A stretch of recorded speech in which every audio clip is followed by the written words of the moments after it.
Hello again and welcome to Viking.TV, and it's Thursday again. So here am I, Anne Diamond, and I am going to stick by my promise of introducing you to somebody truly wonderful tonight. I think you already know who it is, and if not, I think my outfit should sort of give you a bit of a hint. I thought I ought to dress up tonight because my guest is truly one of the musical greats of the whole world.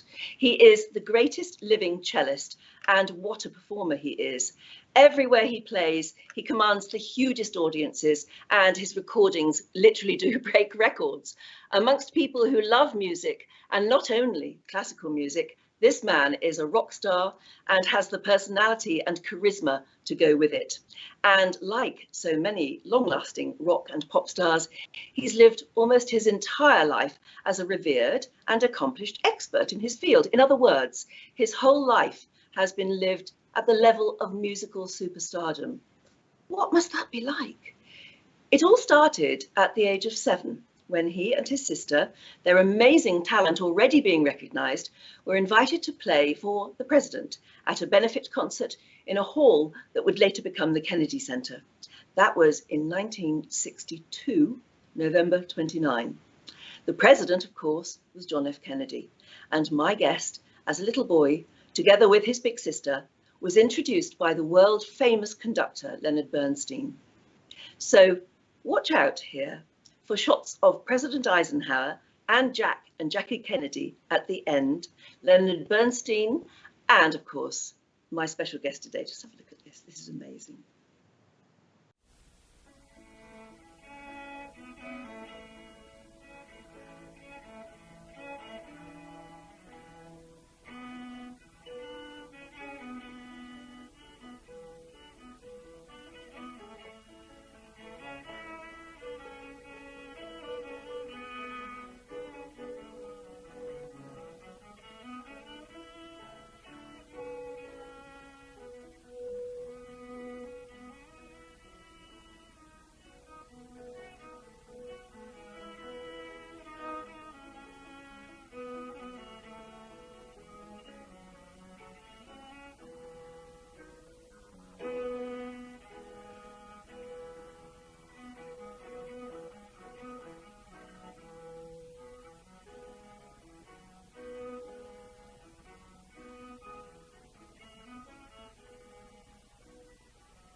Congratulations to you both.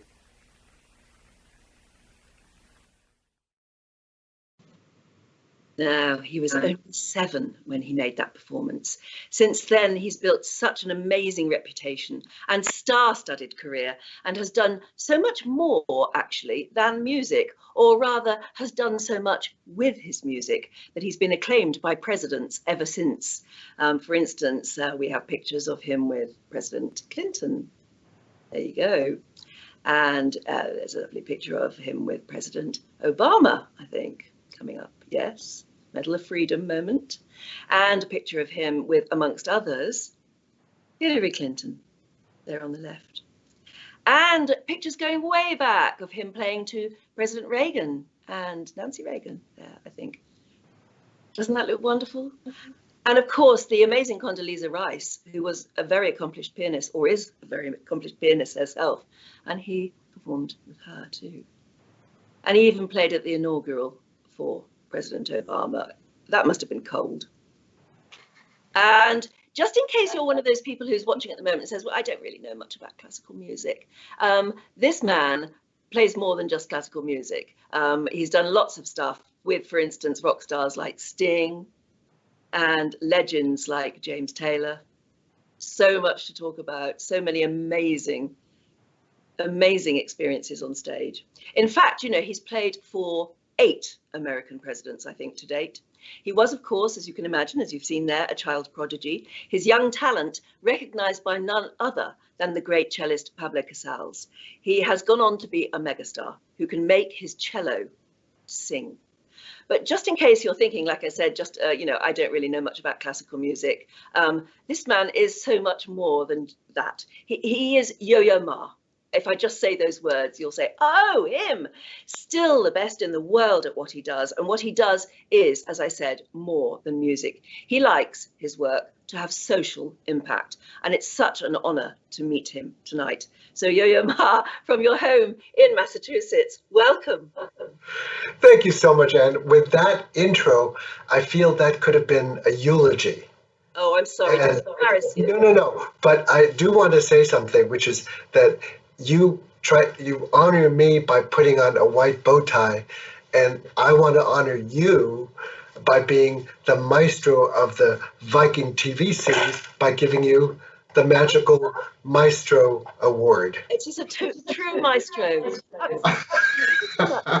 I just wanted to show you how special it is. If I can take this off. I don't want to wear it all night. Oh, there we are. I'm glad that you fished it out of your son's wardrobe, because he had to put on a white bow tie for his exams, right? Yes, because he went to Oxford. You're only allowed to sit your exams in what they call full dinner outfit. It's quite amazing. Such as you have worn so many times, I imagine, on the concert stage. Well, I mean, I have very few skills, but I do know how to tie a bow tie. That's good. Oh yeah, better one than this. Then this is just. Well, that's good too. It is good too. This as well. How are you, may I ask? I know that we have so much to talk about, because such a lot of your recent work has come out of the feelings about lockdown and being isolated and reaching out to other people. But how are you at the moment, and your family? Well, I think I'm fine. We had a conversation just before going on the air about what it's like to go through the holidays with family, and we're going through the same issues. I think very much that at the beginning of the pandemic, and my heart goes out to all the people that are suffering right now or have gone through personal traumatic moments with friends, with relatives, or themselves. I think at the beginning of the pandemic, I thought of 3 different time cycles. The first one is reacting to the emergency. There was the crisis of the moment, felt like a storm, a blizzard, something that we have to actually immediately deal with. And that's, do we get masks? Can we get sanitizers? Do we know? What do we do? What's safe? But I feel now that we're actually in another period because we've lived with all of this ups and downs over the last more or less 7 months. And it's not over. So I feel like we're now entering into a longer period of time, which is like a long winter.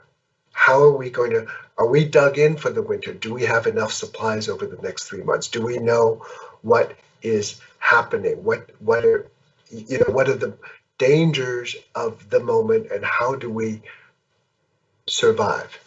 And don't you feel we're also starting to think, at the beginning, as you said, we're thinking about practical things. Do we have enough pasta in our cupboards and things like that? Now we're beginning to think about our inner souls, about whether we're getting enough, enhancement to our lives. And certainly that must have been something you've been thinking about as a musician, reaching out to other people and asking them to reach into you. Absolutely. Well, I think part of the first phase is saying that, well, as a musician, I play music, and for what purpose? Well, I started thinking that maybe people need a little bit of song as a song of comfort, the way you take an aspirin because you have a headache. But actually, music puts us in a different state of mind. So it's actually a mind equalizer to a state that you know of, that you think that's going to take you there. Whether it's a piece that is actually very, it's a happy piece and celebratory piece, or something that puts you in a particular mood, you look for that. It's your first dance. What was the music that you heard at your first date? There are things that archetypal moments that we remember, and that somehow takes us back.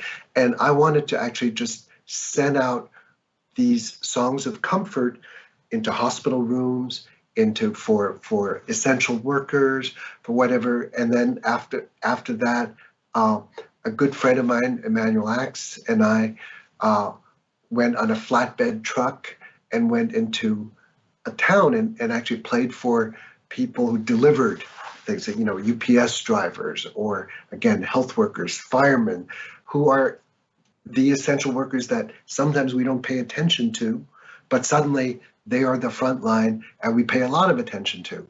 So that's one phase. The second phase, of course, is asking, well, if the pandemic subsides, do we stop paying attention to those essential workers? What about that wonderful man who was 97 years old or 102, who raised all this money for the health, what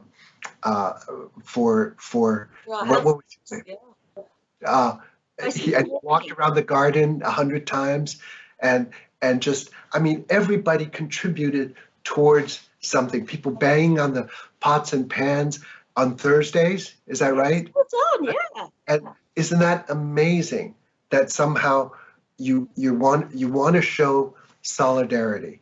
And then of course is the longer term issue on, is this the life that we want to go back to? Is there a change? Is there a hybrid life that we're thinking of? All the people on Viking, who are waiting to go back to cruises, who want to explore the world, can they do something different for now? But how are they going to explore their curiosities later on? What's the right way to kind of live a life has a better equilibrium? Like you said, a better balance, yeah. Well, all right, what's your answer to that question? I think that the first thing we can do in our lives, and I found that this was true in my family. I spent so much more time with my family. I cared so much more about the people who were near, including neighbors that we never had time to see. That suddenly we would Zoom once a week, and this became very important. But it's joining the head and heart. We make decisions for work. We make decisions for our loved ones. Why can't we make decisions at work that include thinking of many loved ones? And why can't we make decisions with our loved ones that include the analytical thinking that we apply to other parts of our lives? So, and it's the sheer fact that we are thinking that way. We're asking ourselves those questions that's important. that's step one. Absolutely. We mustn't lose that, must we? I think not, and I think that's another thing. And I'm excited when I see that, you know, investment companies are suddenly saying, well, by 2040, 50, we want to be carbon neutral. Countries are thinking that way. Now that's accelerating what people have been thinking already, but suddenly it becomes a greater priority. So for businesses, for enterprises, as well as for humans, you know, what kind of car are we going to drive? Is that worth thinking about again, right? Is it so I think that's something. So head and heart is definitely one thing that I'm sure we're all engaged in thinking about. Should we buy food that comes from very far away, or should we buy local? Yeah. You know, it may be more expensive, but actually maybe that's okay because you're not paying for all the transport. But then so I think many small decisions are involved, but larger decisions have to do with the relationship between humans and nature.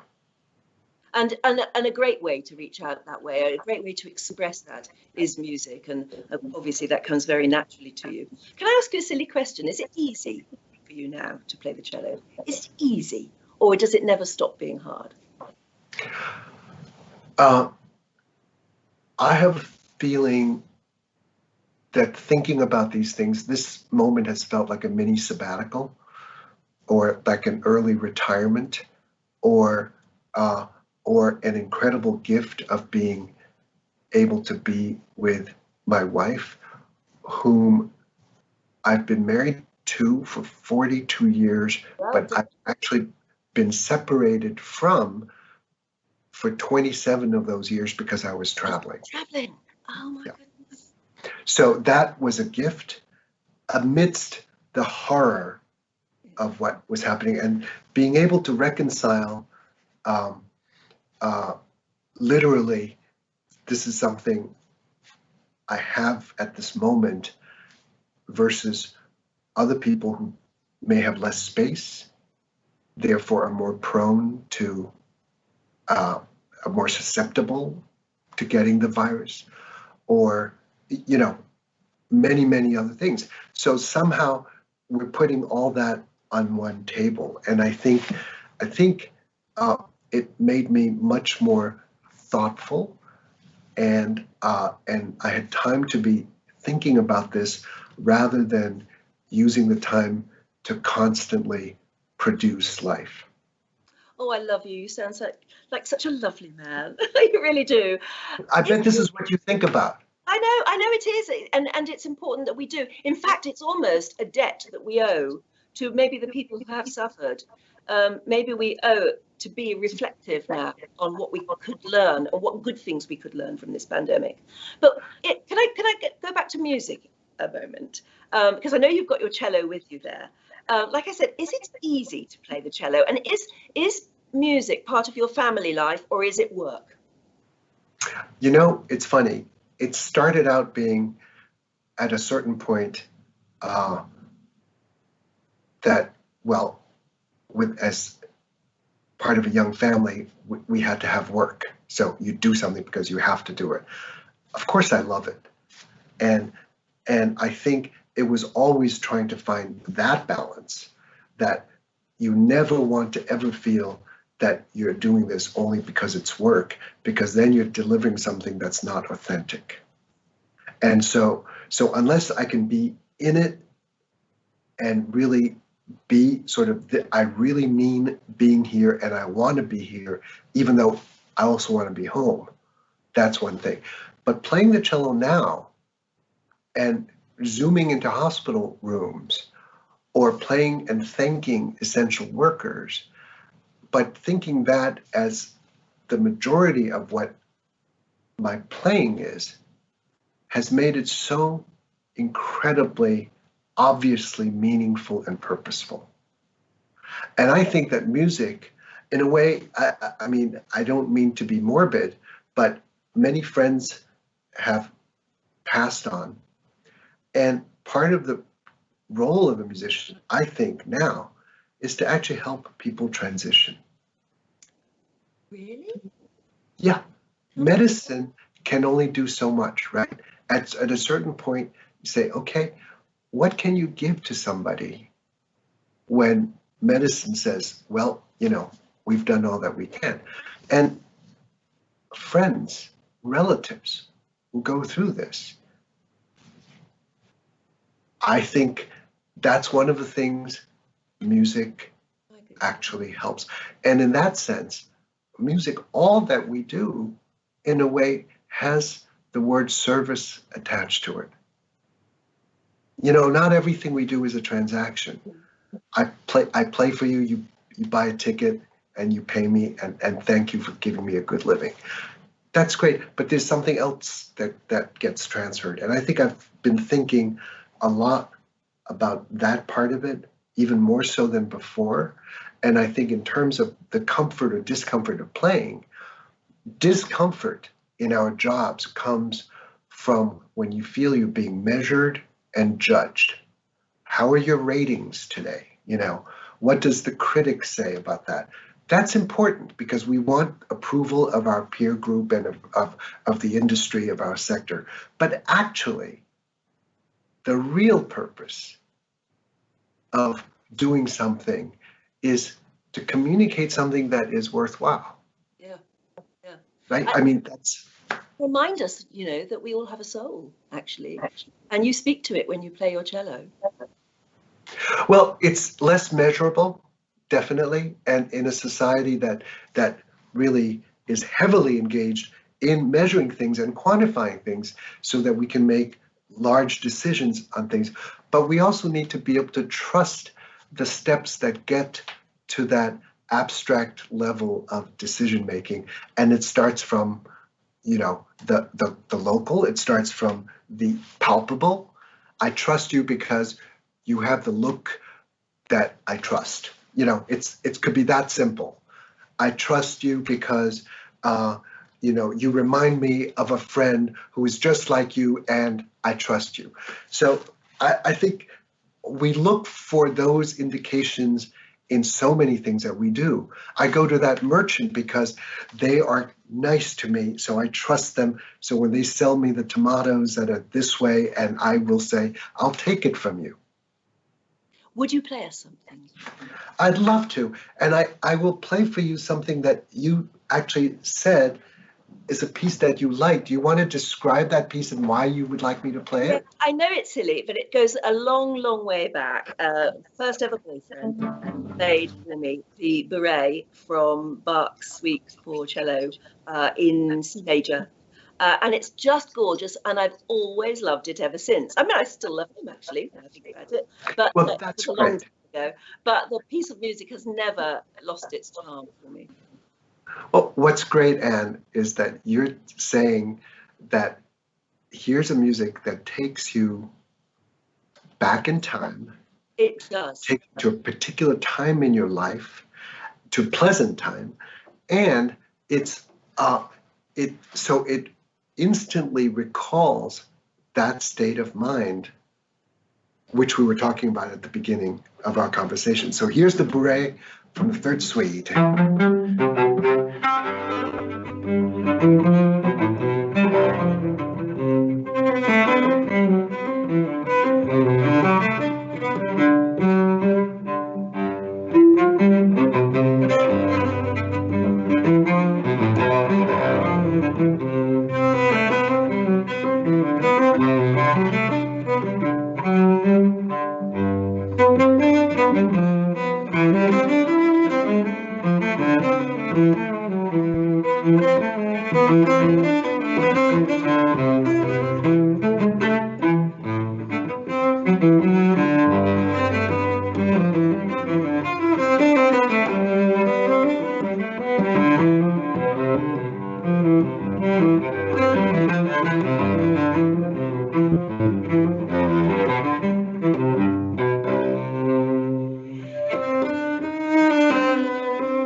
So does that take you back? Oh, yes. I can almost, isn't music amazing? But I can almost, I can feel the moment. I can smell the smells. I can taste the ice cream, you know, everything. Well, that's very interesting because you just said two things that involve your senses. You can smell the smells, you can taste the taste. And hearing the olfactory sense, the taste, many of those things are located in a primal place in our brainstem, the limbic stem, which is, and that you can immediately access. I mean, I still remember, I was born in Paris. So for me, when I go by a bakery, you know, this incredible smell of bread, right? You know, and in Paris, the bakeries, you know, they start going at 4 a.m., 5 a.m. So you walk by them and it's like, oh, and you know, the way that people have roast chicken, if you're selling a house, you want to roast a chicken because people come in and they say, oh, this reminds me of this. And immediately the sense, the smell of baking bread takes me right back to my childhood. And you have traveled so many miles in your career, and you believe very much, actually it's very much the Viking philosophy as well, you believe in getting to know more, not just visiting those places to play in concert halls, but to I don't know, get into some of the culture, to understand the culture of the places you visited. Where are your favorite places and what have you learned? Well, the thing is, I think when I don't know where my curiosity came from, but I am totally curious about two things. Who are people and what makes them tick? And in nature, how did it come to be? So causal effects of, you know, you see a beautiful cathedral, you say, how did that happen? And to find out that it took 150 years to build, that's like 6 generations, right? And of people, great artists giving their absolute utmost to it. Right, absolutely. Like in Barcelona where you went on that cruise, right? Where's the you know, that great, was it Gaudi's?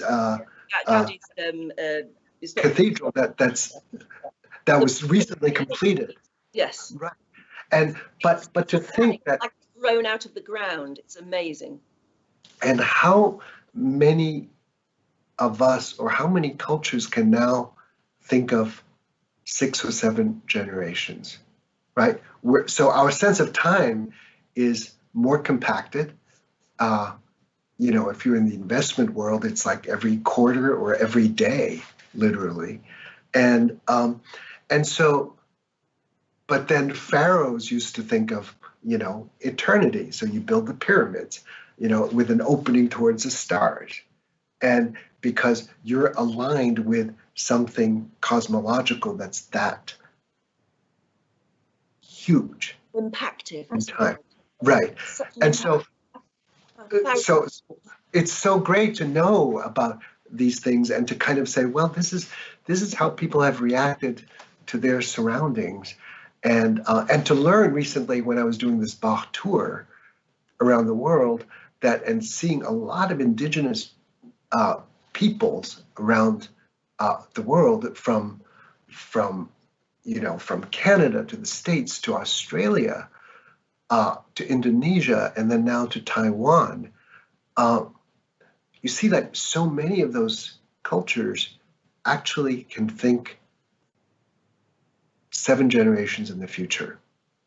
So that's something we can learn from them.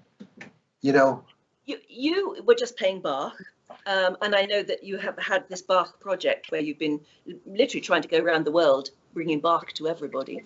My goodness, the amount of Bach you must just be able to pick up and play. Your mind must be bursting full of music. But tell me about the Silk Road as well, because that's been a project as well as a group of people put together and played concerts with. What's that Silk Road project about? Well, I think it's actually finding talent everywhere, and at a time when, actually, even in the late 90s, I think we were still thinking that there was a world that was coherent, and that there was a way for everything to be understood, that we could actually, there's a way moving forward. But it was also after the Soviet Union was no more, and it became Russia and 16 different countries. And it was kind of a question and an answer to figuring out.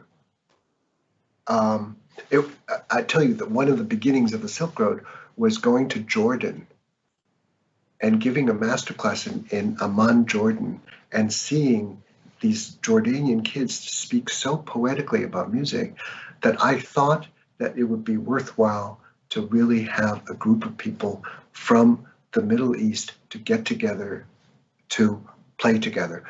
I was talking to Daniel Barenboim, the great conductor and pianist. It turns out that after a couple of years, he founded this East-West Divan, or West-East Divan orchestra with Israelis, Palestinians, and Arabs. And at the same time, the Silk Road was founded with countries from, the Mediterranean to the Pacific. But it's really, it tried to answer the same questions I've been asking myself all my life. So it's a coming together of different cultures to form a music that is a bonding together of those. Well, it's more like looking at how many great traditions intersect. So if you think about, instruments, like my instrument, the cello, is 4 strings and a bow. Well, guess what? In Asia, you have instruments like that with a bow and a string. You have this in Africa, you have this in India, you have this throughout Central Asia, and that were the great ancestral relations to the cello. To the piano, you have the hammered String with a hammer, yeah. Right, right. Well, that's actually a technological evolution from those instruments. You have all those wind instruments that are blown that actually, that go straight through. And so suddenly, through music or through design or through materials, you can see how things have spread throughout the ages, and that how much we've learned from one another. Yeah, it's great. And I know that musicians love to learn from one another. And just in case anyone watching thinks that this is what you're about most of the time, I've got some lovely stills of you playing with the Silk Road musicians, which shows that you really let your hair down when you want to. We've got a lovely picture of you, I think, playing in, is it Central Park or somewhere in New York? Could be. And another couple of photographs of Silk Road, the ensemble, playing in Beirut. In a street concert that you did there. And again, I must say, you all look as though you're having a fantastic time. And as I say, you're really letting your hair down. It's very informal sort of music. Really good fun by the look of it.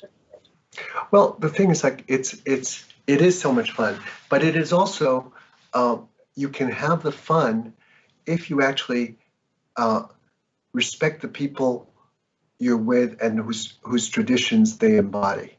So you start from, and this is the anthropological side, where you actually start from a state of beginner's mind. You don't make judgments. You ask, what are you doing? Why are you doing it? And then the conversation begins.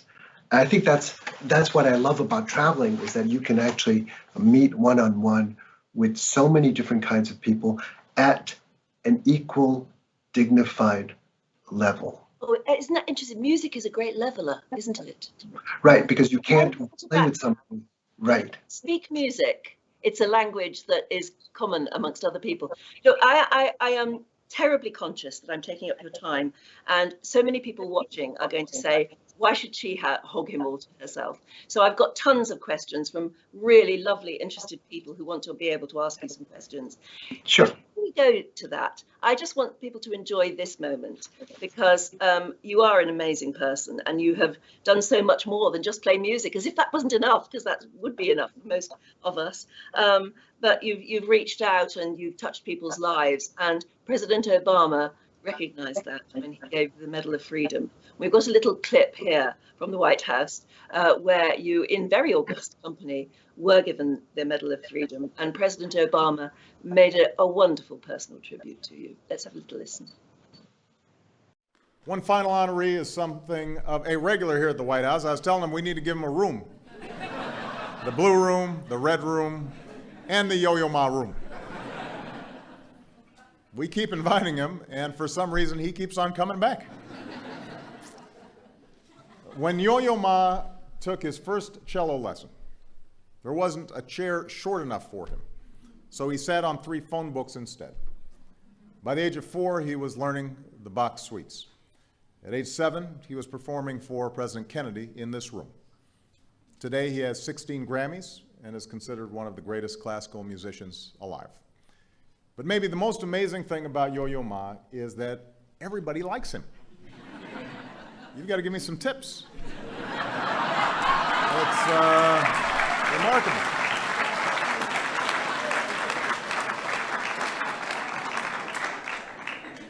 In a profession known for, let's face it, some temperament among its stars, Yo-Yo is a little different. He named one of his 300-year-old cellos Petunia. He's a big hugger. For every question you ask him, he asks you 2 in return. He's been named one of People magazine's sexiest men alive. He's appeared on Sesame Street. I thought about it, asking him to go talk to Congress.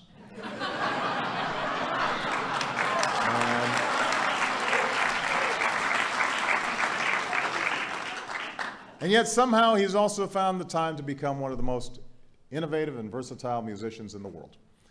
Yo-Yo likes to say that his goal is to take listeners on a trip with him and make a lasting connection.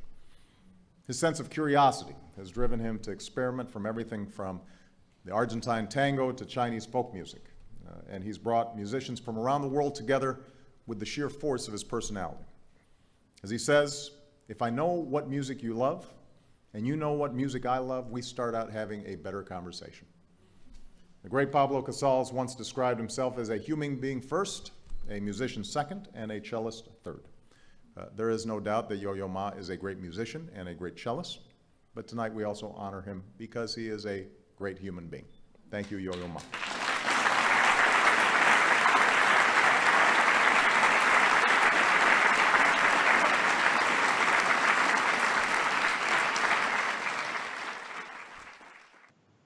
So, Yo-Yo, the Presidential Medal of Freedom, what does that mean to you? Oh my goodness, I don't. I think receiving honors is so great, but I also think of honors, fame is an illusion. It's actually a funny contract between an individual and society. It's a very fragile thing. And yes, but you think a lot about how you use it, don't you? You clearly do. You see it as a responsibility. I think so, because why me? Because I don't think that, you know, just because someone gives me an honor doesn't mean that, oh, I earned it and I deserved it, I worked for it. I think a lot of people think, yes, and rightfully, they work for something, they get it, and that's wonderful. I think that, you know, it's the accident of birth thing. If I were born somewhere else, if I were born at another time, would I be the same person? And so if I ask that question, I don't, you know, so I may be getting this incredible honor, which I deeply appreciate, but I also think that a lot of it is totally accidental. But and I ask myself, why me? And if me, how can I justify it? Yes. Do you feel a sense of responsibility in that you need to pay back? I mean, you do it. I know you obviously do. It's a silly question because I know you do. You pay back to society. Well, so let me give you an example. Many years ago, Kofi Annan said, I want you to be a messenger of peace for the UN. And I thought, gee, that's great. I believe in peace. I want, you know, but what do I do? And he said, keep doing the same thing you're doing, which is rather remarkable because I thought, well, that doesn't do much for peace. But guess what? I've been thinking about this for like 15, 16 years. And tomorrow, I'm actually going to do something for the 75th anniversary of the UN by actually putting together a program that refers to, I wear this pin that's on the Sustainable Development Goals of the UN, which is about end of poverty, life under oceans, in the ocean, you know, gender equity, all the things that we believe in. And these are the goals for 2030, which, of course, we're not going to reach all of them, and many not for 100 years. But that doesn't mean we'd stop working for them.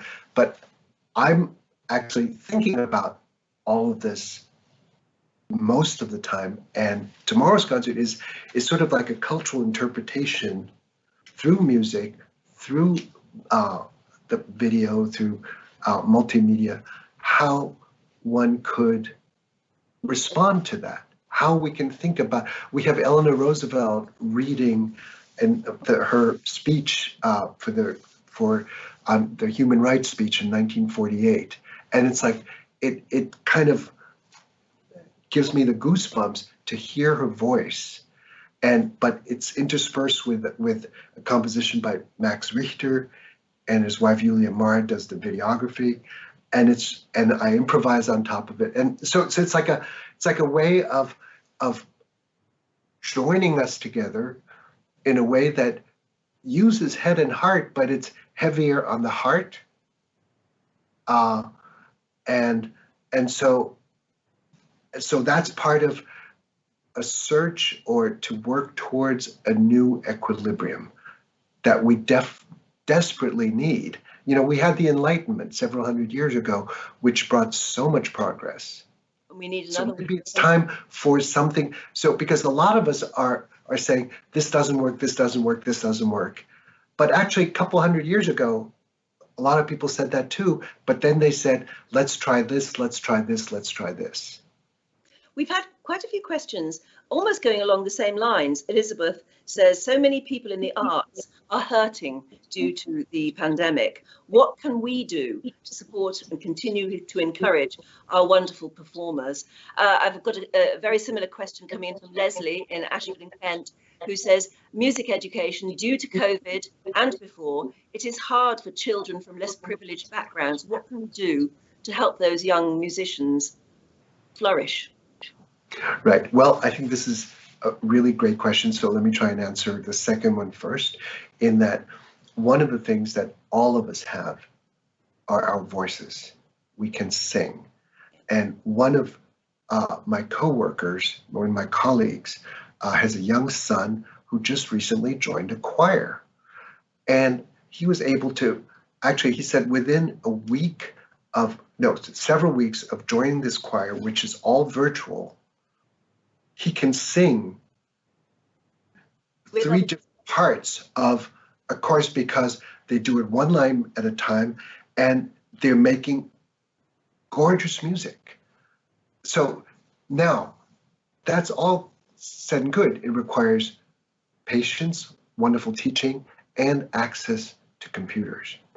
So I'm not saying this is the answer, but that's one answer. And how to support artists, the same thing in the sense that, so I've been talking to a lot of theater companies, ballet companies, schools, music schools, orchestras, and who think of themselves as a large entity. But if you actually think of, you know, an orchestra of 100 as 100 individuals who are all extremely talented, how can they do things individually that help? So why can't a citizen who loves music actually develop a one-on-one relationship with somebody? Yes. To do music, to say, you know, I love this Bach cello suite and I love this bourrée. Can you play it for me? I know. Do you know, at the beginning of lockdown, we started lockdown in March in Britain. I thought, right, during lockdown, what am I going to do? I am going to do what I've always wanted to do, which is learn to play the clarinet. I'll do an online tutorial. Did I? Heck, I didn't even do it, but I could have. That was a good, you know, it was 20 weeks worth of work I could have been doing, learning something. No, but that's wonderful, and people are doing that. I think this wonderful violinist Nicola Benedetti, who's Scottish, I think she started sort of like online master classes and doing things, and apparently to great acclaim. And so my colleague Kathryn Stott continues teaching, and I actually participated in one of her classes where she's giving assignments to each person and they listen to one another and they're helping one another doing things. So I think people are actually using this moment to invent what they do and reinvent into some hybrid form with plenty of frustrations and not often given a lot of respect by, you know, various people, but they're really making things happen that is authentic in the delivery of the thing. And it's not less than, it's that and more. Yeah, always. Here's a funny question. When you travel, or when we start to travel again, do you have to pay for a seat on the plane for your cello? I always have. I used to not pay for a seat. Then it was half fare. Then it was no matter what, you can't allow a cello on. But whenever it's allowed, I do buy a seat for it and it sits next to me, and that's, you know, and that's that. And do they all have names, your cellos? No, but one high school student named Brittany in Salt Lake City once asked me many, many years ago, do you have a name for your cello? I said, no. And I said, look, I'm going to play a piece of music and take some time, think. If you come up with a good name, I'll use it. And at the end of a song, she said Petunia. And so one of the cellos I play on is called Petunia because Brittany named it. Now, this is a cheeky question, and frankly, it's designed to probably try and tease you into picking up your cello again and just playing for us one more time.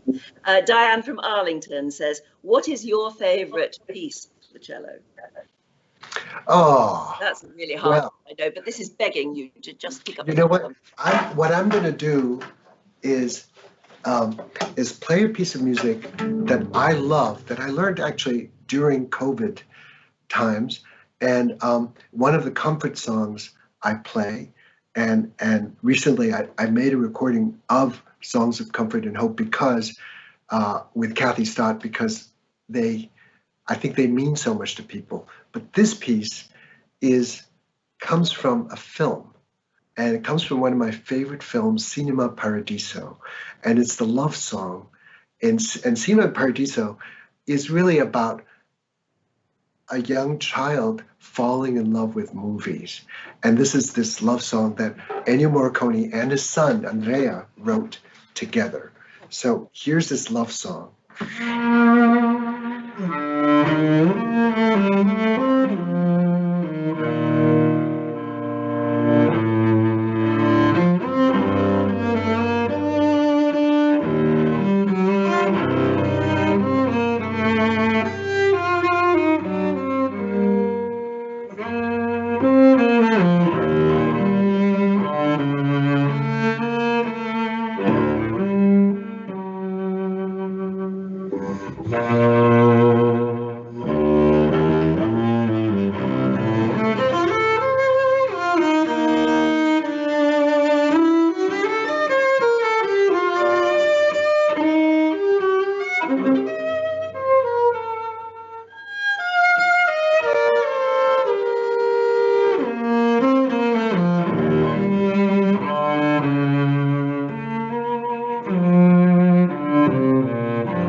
That is just beautiful. Wait, did you choose the cello yourself, or were you sort of told to?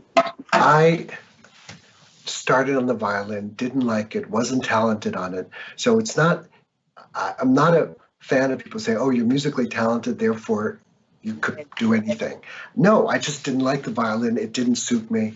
And then I saw a huge double bass when I was 4 years old. And I said, I want to play that because it's the biggest instrument. And I couldn't because I was too little.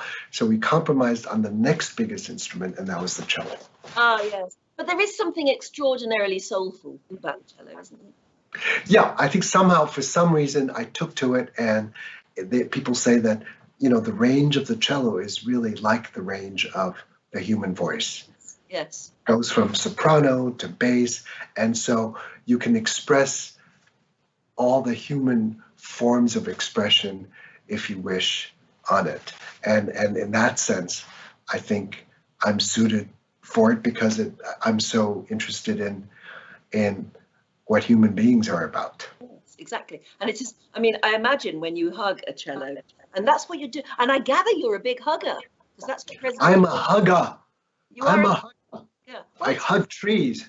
I hug people. Your instrument, don't you? And then it's coming, and actually and you're bowing it, and the sound is almost coming from your own chest, isn't it? Yeah, I think that's a very good point. I think you're a wonderful speaker, so language comes naturally to you. So which means that you don't think there's an interruption between a thought that's in your brain and having it translated into some form of expression, emotion, or idea or concept. Same thing with the cello for me, is like the cello becomes an extension, the strings become an extension of my vocal cords, and the body of the cello becomes an extension of my lungs. And so that it is, part of me, which is one way of describing, when people talk about technique. So, oh, so-and-so is really good because they have good technique. Well, that sounds great, except that the point of music is so that you can actually exceed technique to get to the content. You transcend technique, because it would be horrible if you have such versatility in the English language and you talk like in a way nobody understands because it just comes out. But you have to, obviously, you're very closely allied to the content of what you want to say. And then the speaking ability is so fluent that it can come out so naturally that you don't feel an interruption. And your philosophy very much reminds me of the late great Andre Previn, who didn't. It wasn't good enough to just be a great musician. You have to be able to make it relatable, to reach out to people, and to have your music be important to people. And you do that, don't you? He was a master of doing that. He was so great and so eloquent. I had a chance to be with him when he was conductor of the Pittsburgh Symphony.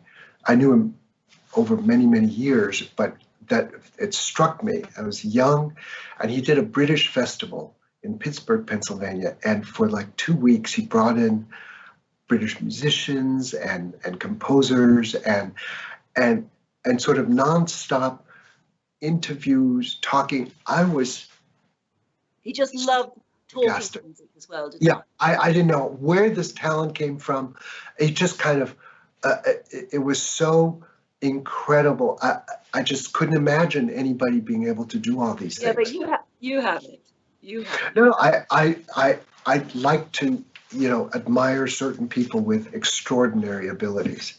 And now, everybody listening is going to want to know where they can see you next. When you have got an upcoming concert, the Adagio concert, haven't you? Which I presume is going to be real and is now going to have to be virtual. Well, it's tomorrow. It's tomorrow. That's one tomorrow. It's on the 23rd, I think. And I'm trying to do this 3 times for a global audience so that it's and so the US times are 8 a.m., 2 p.m., and 8 p.m. But so UK time, if it's a 5-hour difference, then it's 7 p.m. But basically, anybody that goes on Adagio can listen for the next 48 hours, so they can pick any time they want. But if they want it live, then they can pick any of those 3 times. And very busy. And then I know you've been working on a new album, which you've been talking about working with Kathryn Stott. And that new album is about the songs of the comfort and hope. Yes. This is just, so from Over the Rainbow to Amazing Grace to Old Man River to, it's like, it's really to Moscow Nights to just pieces that I think Waltzing Matilda for our Aussie friends and pieces that mean something to people that can give comfort. Scarborough Fair,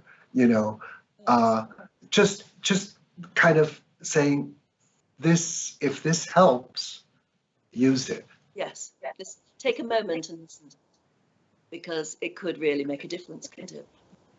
Yeah. What are you off to do now? Have a rest, I expect. I'm going to continue working on the UN concert and to tidy things up, and really thinking about. Also, I'm going to Taiwan on November 1st, quarantine for 6 days, and then play some Bach and play 4 recitals with Kathryn Stott. And as Tom Friedman of the New York Times said the other day in an article, there are fewer cases of COVID in Taiwan than that were in the White House, because somehow they had somebody in the government who was very actively involved with SARS. And so they knew exactly what to do. And from the moment they heard something, they just went, into triple sort of focused work on making sure that contact tracing anybody that comes in. And so they've had almost no cases. And that's on your aeroplane with your face mask and your cello. yeah, exactly. You know, I'll put a garbage bag over my head and right. Yeah, absolutely. How do you let your hair down when you totally relax? I mean, so when we relax, us ordinary people, we put on a bit of music or something. What do you do to relax and let your hair down? My wife and I listen to the radio. We listen to BBC News. We go out into the garden. We go see our grandchildren. We see friends. We Zoom with friends. We do what everybody else does, and we try and not get too worked up about things that are happening, and we try and be grateful for for the life that we're able to live, and we try and work at being kind. Well, I think you do a magnificent job of it. I really do. You reach out to people and they feel it. And I know that over the past hour, that has been very true. It's been such a privilege. Well, and you know what? I have one wish. When I meet you again, if we ever meet on a Viking cruise, we're both going to wear those white bow ties. Yeah, absolutely. But we'll wear a proper one that isn't a clip-on. Actually is right, and exactly. Maybe your son will give out his best bow tie. Yeah, exactly. Exactly. Yo-Yo, thank you so much for joining me this evening. We will have all sorts of links, but for anyone watching at the moment, say, what about the concert? What was the album? We'll have links to all of that. We'll have all of the information you need. But for the moment, I'm going to let you go away and relax. And yes, thank you for being a maestro. Woo! Maestro Diamond. Maestro. A true maestro. Many times. But I knew it would be wonderful to meet you, and it has been. It's been absolutely brilliant. So, Yo-Yo Ma, thank you very, very much indeed. And thank you to so many people who've been in touch with so many questions. I think you'll probably have found that during our whole time talking to Yo-Yo, he's probably answered your questions. But all of the people who've been in touch, thank you very much for getting in touch. And I hope you've enjoyed the last hour as much as I have. So it just remains for me to sign off and say have a really, really good day and week, and a very safe week until I see you again. But what an amazing evening it's been. I hope you've thoroughly enjoyed it, every bit as much as I have. So in the meantime, as I said, keep safe and well until you see me or I see you again next week. Bye-bye.